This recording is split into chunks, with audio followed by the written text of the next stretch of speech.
সুবহানাল্লাহ সুবহানাল্লাহ। আসসালামু আলাইকুম সাইফুল ভাই, বাড়িতে আসেননি? দুপুরে খাবারটা দিতেন না ভাই।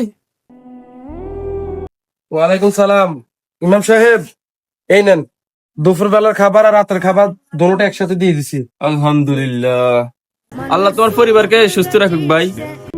হুজুর একটু শুনেন, জি ভাই।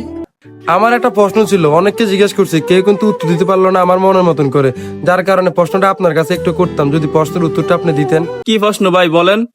আমি পুরাতন কথা বলতে পারি না, কেউ যদি আমাকে কষ্ট দেয় সেই রাগ আমার মনের মাঝে থেকে যায়, মনের ভিতরটা সবসময় পাথর মতন ভারী হয়ে থাকে। আমি এই থেকে কিভাবে মুক্তি পাবো, যদি একটু আমাকে উত্তরটা দিয়ে বলতেন। উত্তরটা খুবই সহজ, চলো আমার সাথে মসজিদে চলো, সেখানে উত্তরটা পাবে। এখনই যাবো হুজুর? হয়, এখনই যাওয়া লাগবে। আচ্ছা হুজুর, আমার গাড়িটা ভিতরে, আমি গাড়িটা নিয়ে আসি।